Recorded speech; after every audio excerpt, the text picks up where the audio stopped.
Why can't you wait to go to Senegal? Excited to meet the Senegalese youth and give away the scholarships and just get to know what their lifestyle is like. And I think it's going to be a great experience. Oh, I got technical. I'm excited to go to Africa because I would like to learn about my heritage, the heritage of my country. I'm going to play. Because I want to meet my pen pal, see the school, and finally get there.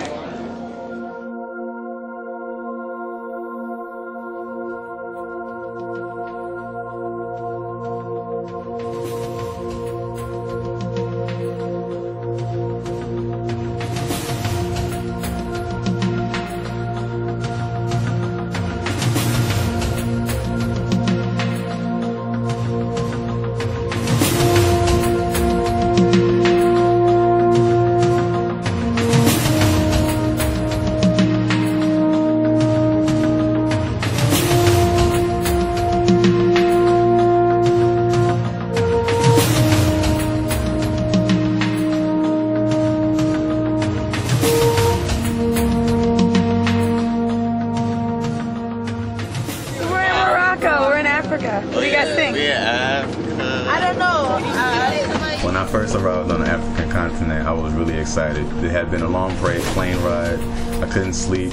Getting off the plane was surreal. It was like I'm finally here. I'm actually here. This is Africa. In the marketplace of Morocco, it really reminded me of the marketplaces that we have here at 125th Street, mostly because in Morocco you have to really make bargains and no deal is solid. For me, just that first step, I don't know what I was expecting, but it was really something. I felt as if it was my first trip home from where I had really originated from.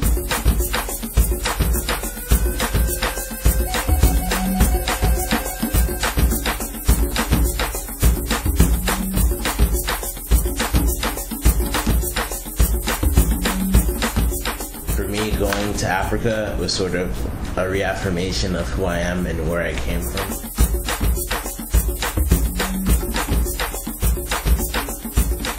Being there in West Africa was such a relief because we were traveling for about 12 hours, but that quickly changed to excitement as I felt the beginning of something new.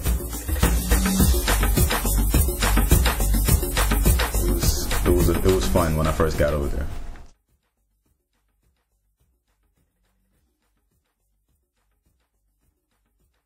When I met the SAB students in Senegal, I was very excited that I could meet students of my age and that I was going to be presented with the opportunity to learn how they live. There was a little ice that had to be broken in the beginning. That was just natural. Earlier we both were basically the same students, just in different places.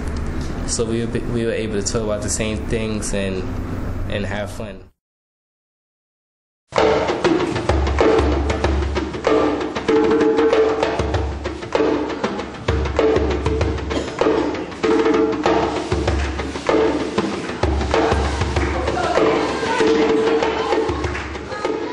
Even though I remember the teacher couldn't express everything that he wanted to express to us because he couldn't speak that much English, I remember. But he still conveyed a lot to us because it's dance, it's an art form, and everybody can just click with an art form.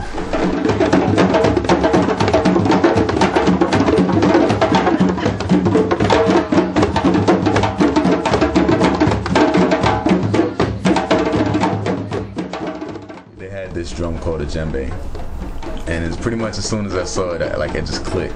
And they were teaching us how to play the drum, and I just remember zoning out next to the teacher.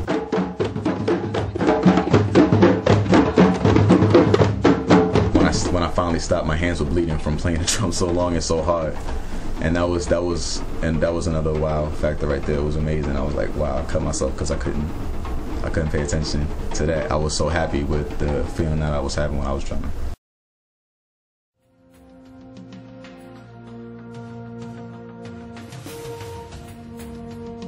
The home visit was really fun because it was a chance for me to really get inside the lives of the SAB student. My pen pal, or my student, her name was Daba, and we went to her house, and it was a huge house, and there was marble floors, and I fell in love with the house. A house over, it's kind of like a shack.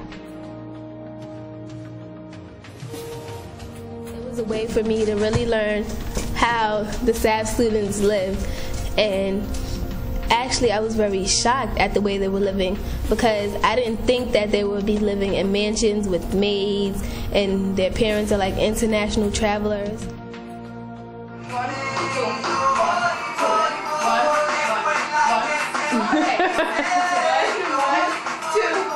Just dance.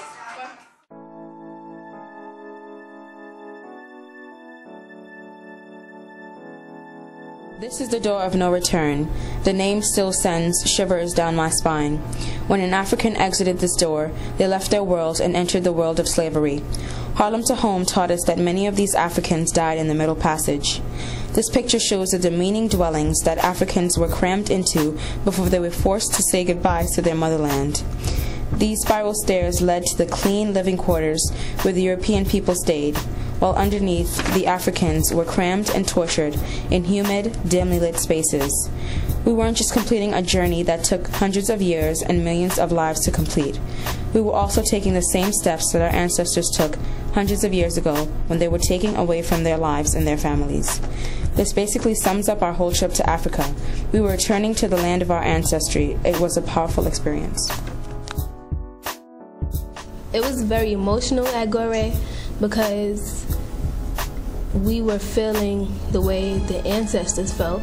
As I walked into the small rooms, I felt like a sense of closure, kind of. I felt sad, gloomy, because we were going there and basically seeing a place where our people were being held captive and tortured and being sentenced to death, to their deaths. I was amazed at how gorgeous it is, because there was beaches and people were just playing in the water, and there's restaurants along the beach, and it looked like a resort. I had a lot of mixed emotions. I was happy to be at the island. I was amazed by the beauty of it, and then once we got to the slave house, I started to cry. To fathom a diaspora to the heart of the premise is different from really going there and cleaning the blemish. Scabbing up the scars of misconception and assumptions that breed. Wounds need to be healed. Lies that function need to cease and leave. We've made it somewhat. There's still obstacles, barriers holding us back because of our skin, our race, our culture. But it is our duty, my duty, to work my hardest to break those barriers. To my ancestors, I pray that you accept my gratitude and sorrow for all that you went through. I express my sorrow for the humiliation, brutality, and horrors you've suffered. The world turned upside down as a smiled frowning. Divide and conquer, that was your downfall. Courage to keep living and hope to know that one day I would be here to continue our legacy. Thank you. Thank you for tears streaming and hot. Thank you for the way you closed your eyes and held your breath, stumbling through that cursed passageway into the unknown, shackled but not shamed, whispering in your father's tongue, I want to live, I want to live, I want to live. Fall in love again with life and triumph at home. Shalom, my friends. My love, shalom, shalom.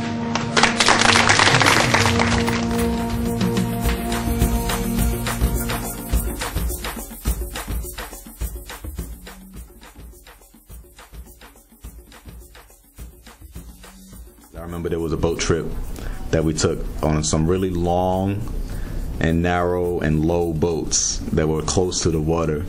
And we were swimming, we were not swimming, we were boating in a mangrove, which is it's kind of like a swamp. I remember having the drum over there, and you could hear the drums, because there were two boats, and you could hear the drums from each boat across the water, because we weren't too far apart. And everybody was on the boat singing and clapping and carrying on to the music. Also, we were in a wilderness area, a lot of animals, cows, right next door, so I like that.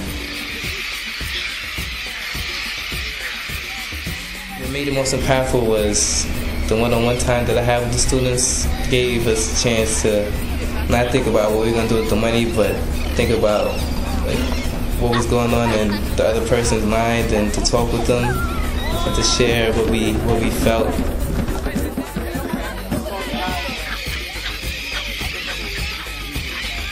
took our Senegalese counterparts out of their natural environment. So for that time period, it was though everybody was away from their home and was probably dealing with stuff that was uncomfortable. So it was like, while we may have had assumptions about them, they were probably dispelled because they were just like, no, I have a shower too. Like, I'm not used to this either. And it was really a great equalizer because it put everybody on the same page of, we're not used to this, but we're going to be able to deal. And we had to, I guess, bond together to get through that. Okay, this is the Delta National Park. You have already been introduced to this park. Going to Tubacuda was totally different from the hotel as well as the city. This tree is used as a remedy for toothache. Anybody that has toothache, they use the leaves, and that's how they heal you if you have toothache. Because the food was different.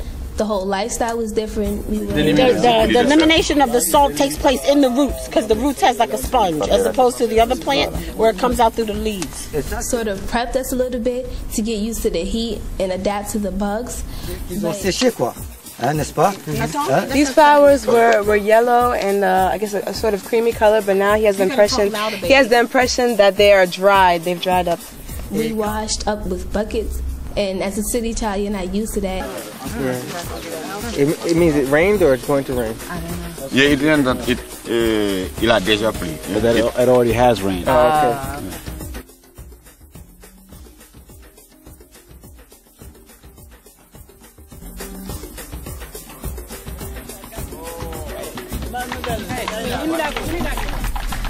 When we arrived at the village of Nima, we were greeted by what seemed like the whole community.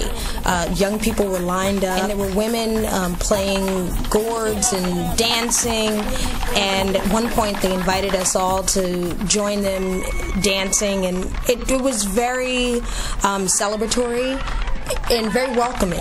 It felt as if we were, I don't know, being welcomed back.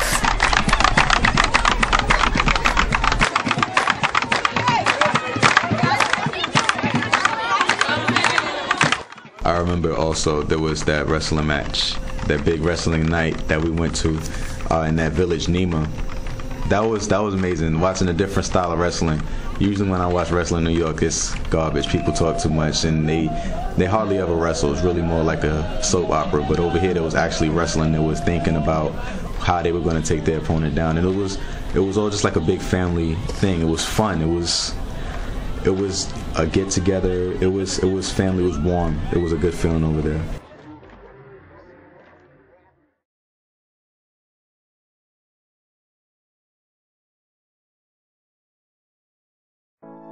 It's important for young people to experience different cultures because at this age, as a teenager, we're still very impressionable and we're surrounded by stereotypes, and traveling overseas to be with different cultures breaks down those stereotypes and provides you with truth and facts. The knowledge that I've been able to accumulate has helped me. The interest that I've sparked in other people through various methods has been able to help me feel that sense of security where I have African American friends who are asking me what was it like to be in Senegal and who are actually genuinely interested and might not have otherwise found out firsthand an account of what it was like for an African American to go to Senegal has been really interesting.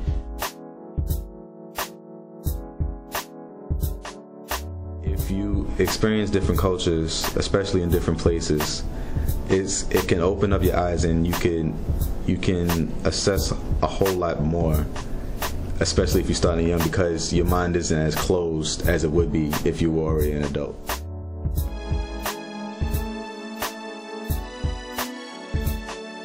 No matter how hard you try, you can't gain intellect by knowing just one side of the story. You have to go out there and experience different things, eat different foods, speak to different people, dance different dances, and you just have to be around different things.